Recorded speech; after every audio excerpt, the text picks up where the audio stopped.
Kita saat ini masuki kisah Sayyidah Maryam. Disisipkan, dimasukkan kisah Sayyidah Maryam di antara kisah para nabi-nabi. Tentu ada kesamaan atau kemiripan dari sisi tertentu. Sehingga sampai ada orang yang menduga, menganggap Maryam adalah nabi perempuan. Yang benar adalah Sayyidah Maryam bukan seorang nabi. Akan tetapi diberi oleh Allah karamah, kemuliaan yang luar biasa. Penjagaan dari Allah. Penjagaan dari Allah. Karamah yang banyak. Mulai dari diberi oleh Allah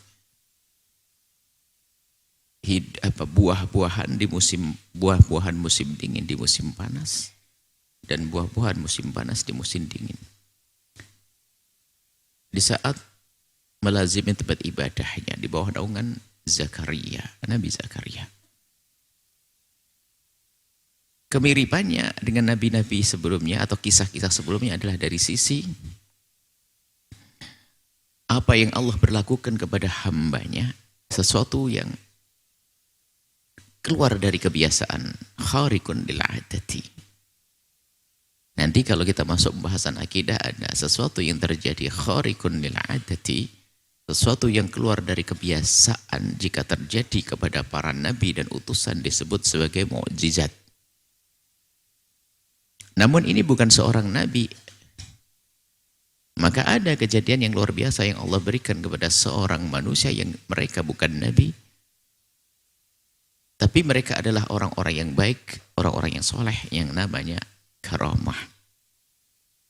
Ini sekaligus dalil karamat, dalil karamah yang diyakini oleh kaum ahli sunnati wal jamaati, karena sana ada mengingkari karamah seperti kaum Mu'tazilah.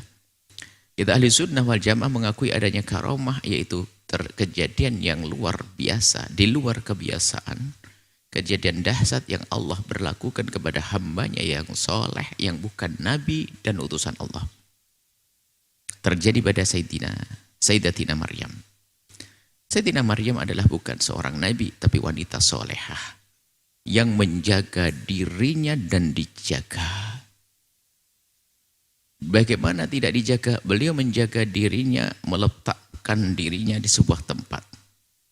Semacam tempat ibadah, semacam kuil, tempat ibadah.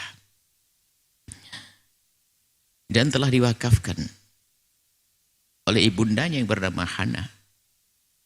Ini nadaratul laka ma fi batni muharrara. Jadi Sayyidah Hana itu merindukan seorang anak. Sayyidah Hana, ibunda Siti Maryam, merindukan seorang anak laki-laki yang menurutnya laki-laki itu bisa lebih leluasa di dalam mengabdikan diri kepada Allah. Nadartu laka ma fi batni muharrara, aku bernadar, yang sekaligus maknanya berharap di perutku nanti akan lahir seorang yang dia bisa leluasa melakukan ibadah. Ternyata di saat lahir ini wada'tuha untha, ternyata lahir seorang perempuan. Walaysa dzakaru kal untha, laki-laki tidak sama dengan perempuan. Dan keyakinan kita kan seperti itu. Bukan keyakinan, dugaan kita seperti itu, beda. Inni a'udzuha wa dzurriyyataha minasyaitonir rajim. Pun demikian tidak lupa berlindung kepada Allah agar dijaga daripada gangguan setan. Nah, lahirlah seorang Maryam. Maryam yang suci di dalam Al-Quran. Kalau kita melacak kitab-kitab yang dianggap kitab suci selain Al-Quran, ada disebut kisah Maryam. Tapi bukan Maryam yang suci yang ada di dalam Al-Quran, yang tidak pernah dijamah laki-laki. Sementara di kitab yang lain disebut tentang Maryam yang pernah dijamah Yusuf, Maryam yang begini. Tapi Maryam di dalam Al-Quran, Maryam yang suci. Maryam yang suci, tidak pernah disentuh laki-laki. Dijaga oleh seorang nabi. Ditempatkan di tempat yang suci. Aman. orang yang semulia ini layak dititipi oleh Allah sesuatu yang mulia. Ini kisahnya, wallati ahsanat farjaha. Seorang wanita yang menjaga kehormatannya. Kehormatannya, sangat menjaga diri. Menjaga diri kehormatannya.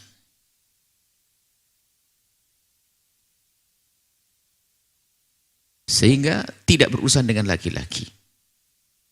Jangankan dengan yang haram, yang halal pun tidak. Dan memang tidak dijamah laki-laki. Walam yamsasni bashar, dalam ayat lain disebutkan tidak ada yang menyentuhku dari kaum laki-laki. Fanafakhna fiha min ruhina. Kemudian kami tiupkan di dalam perutnya di ruhina. Ruhina ini adalah bermacam-macam tafsiran, ruhullah dikatakan Jibril dan sebagainya. Sehingga ada Allah tiupkan di dalam perutnya min ruhina, tentunya ruh Allah bukan ruh-ruh seperti yang kita pahami kepada bangsa manusia. Ruh Jibril disebut sebagai ruh juga. Sehingga kalau kita gabungkan dengan ayat lain adalah Allah merintahkan malaikat Jibril untuk meniupkan di dalam diri Maryam. Meniupkan. Akhirnya tiba-tiba di dalam perut Siti Maryam ada janin. Pembuahan tanpa ada hubungan suami istri. Inilah dijajarkan dengan kejadian para nabi-nabi, mukjizat, yaitu ada kejadian yang luar biasa yang terjadi pada Maryam. Adapun yang terjadi pada nabi-nabi bisa berulang-ulang kepada nabi-nabi yang lain. Akan tapi kejadian yang unik, istimewa kepada Siti Maryam hanya sekali kejadiannya. Jangan sampai ada yang berkata setelah ini mengaku seperti Siti Maryam, tidak disentuh laki-laki, lalu mengatakan di perutnya ada janinnya. Tidak. Kejadian sekali. Waja'alnaha wabnaha, dan kami ini Allah di sini telah menjadikan Siti Maryam dan anaknya ayatan lil alamin. Tanda kebesaran yang akan dilihat oleh semesta. Tanda kebesaran dilihat oleh semesta. Sesuatu yang mengagumkan. Lahirlah Ibnu Maryam, Isa bin Maryam, Sayyidina Isa putra Maryam. Nah begitulah Allah memberlakukan kepada hambanya dengan cara yang Allah kehendaki. Hal yang ini harus kita percaya karena disebutkan oleh Allah di dalam Al-Quran. Kan ada cara memahami sesuatu yang gaib. Ini kan gaib, kisahnya masa lalu yang kita tidak pernah menemuinya. Tapi diberitakan dalam Al-Quran, kita percaya. Dan harus percaya. Kita punya orang beriman kepada Al-Quran. Nah, Sayyiduna Isa ibnu Maryam adalah seorang nabi. Bahkan disebut sebagai nabi di antara 5 nabi yang terpilih, di antara yang terpilih, ulul azmi. Di antara nabi-nabi yang terpilih, ini adalah 5 nabi terpilih. Sayyidina Maryam, Sayyidina Isa alaihissalam. Lah kisah Sayyidina Isa, lahirnya Sayyidina Isa adalah kisah dahsyat. Kisah dahsyat yang luar biasa. Dan kalau kembali kepada Bible sendiri juga disebutkan kisah Maria. Hanya perbedaannya, ini bukan perendahan sebuah agama atau kitab suci, akan tapi tentang versi. Di Bible juga disebutkan kisah kelahiran Maria, kelahiran Isa. Mungkin bahasa mereka kelahiran Yesus. Karena sebetulnya memang Injil atau Bible itu sebetulnya kan pada dasarnya adalah kitab suci yang Allah turunkan kepada seorang nabi, akan tapi tidak seperti Al-Quran yang memang sudah dijaga oleh Allah lafaz-lafaznya. Sehingga Al-Quran kalau pergi kemanapun bahasanya tetap bahasa Arab. Anda pergi ke Cina, bahasa Arab. Anda pergi ke Jawa, aja bahasa Arab. Pergi ke Irian, berbahasa Arab. Ke Amerika, bahasa Arab. Dan kalau bertemu orang Amerika sama orang Irian, sama orang Jawa, Madura, sama orang Jepang, dijajar suruh baca Al-Quran, nanti nadanya sama. Dan ayat Al-Quran Biasanya bisa dihafal oleh orang yang tidak mengerti artinya sekalipun. Dan itu adalah i'jaz, kemukjizatan Al-Quran. Seperti itu. Jadi, kalau Anda diberi sebuah buku yang Anda tidak kenal bahasanya, nggak usah sampai beratus-ratus, ini terhitung berapa ratus halaman, sampai 600 halaman. Anda diberi 15 halaman saja yang Anda tidak mengerti bahasanya, lalu Anda untuk menghafalnya. Sepertinya cungkir balik kita bisa menghafal. Bisa kelabakan kita menghafalnya. Tapi Al-Quran dihafal oleh orang yang tidak pernah mengerti bahasa Al-Quran sendiri. Kemudian, Allah telah menjaga. Nah, ini perbedaan. Dan ini untuk diketahui saja. Mohon maaf, ini bukan perendahan sebuah agama, tidak. Untuk sekedar perbandingan bahwa beginilah kitab suci Al-Quran. Tidak akan ada perubahan. Inna nahnu nazzalna dzikra wa inna lahu lahafidun. Kami yang menurunkan Al-Quran dengan yang menjaga, dijaga. Sehingga yang menjaga Al-Quran, Allah dengan cara bermacam-macam, termasuk dijadikan begitu mudahnya dihafal. Kalau kita ke kampung-kampung di negeri kita banyak penghafal Al-Quran, biarpun dia tidak mengerti bahasa Arab sama sekali. Nggak pernah berkata na'am dalam perbincangannya, tapi dia menghafal Al-Quran. Dan membacanya pun di saat membaca seperti orang Arab juga bacaannya, bahkan bisa lebih bagus ibaratnya. Nah, itu memberitakan tentang kisah Maryam. Tapi perbedaannya di sini adalah kisah Maryam yang betul-betul suci. Berulang-ulang disebut ini. Sesaat lam yabsasni bashar, tidak pernah sentuh laki-laki. Di sini apa? Ahsanat farjaha, yang menjaga, mohon maaf, kehormatannya. Berbeda dengan kitab yang dianggap kitab suci yang menceritakan tentang kisah Maryam atau kisah Maria, Bunda Maria. Ini sekedar perbandingan saja. Tapi kita tidak boleh mencaci, menjelekkan kitab suci dan sebagainya. Hanya kami bandingkan bahwa di dalam Al-Quran, Maryam adalah suci, tidak disentuh laki-laki. Sementara jika ada kitab suci yang lainnya, kitab dianggap kitab suci yang lain menyebut kisah Maryam atau Maria adalah pernah disentuh. Atau berurusan dengan seorang laki-laki kalau di dalam kitab tersebut disebut seperti Yusuf dan sebagainya. Nah, Sayyidina Isa ini juga, kalau kemarin kan Sayyidina Zakaria sendiri terinspirasi untuk memohon karena Siti Maryam ini. Bunda da'a Zakaria. Disitulah, di tempat tersebutlah da'a Zakaria Rabbah. Sayyidina Zakaria kemarin kita bahas. Yang Sayyidina Zakaria memohon.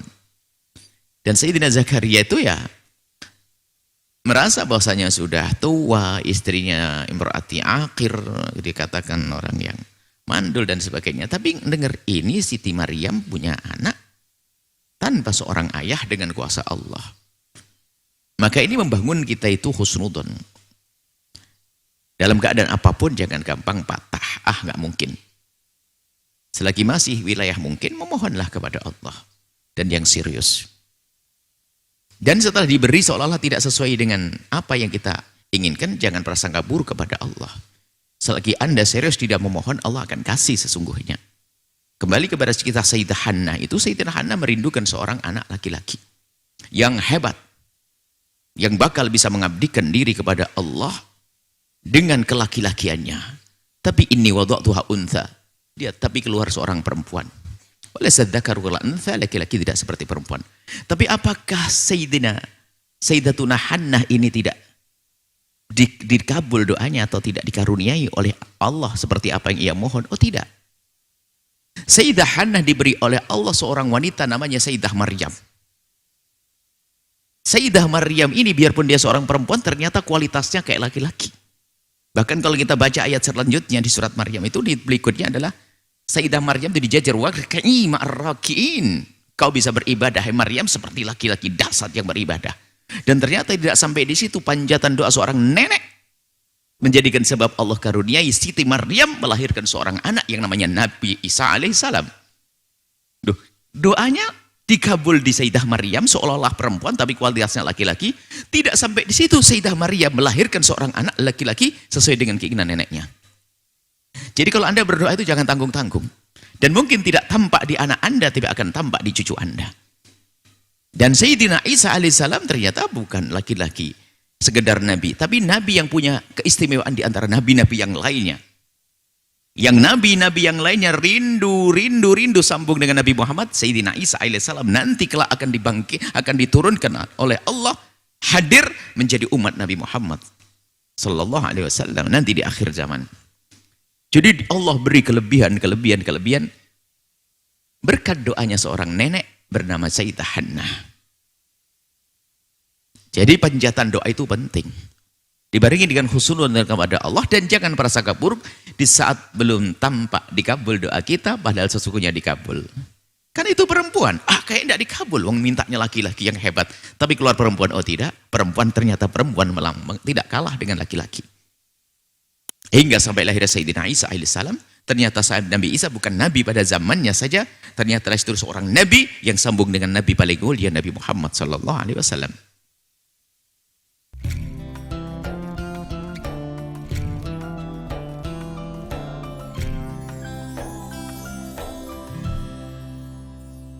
Sahabat Al-Bahjah TV, setelah menyaksikan video ini, jangan lupa bersolawat kepada baginda Nabi Muhammad. Shollu ala Nabi Muhammad. Allahumma sholli alaihi wa ala alihi wa sahbihi.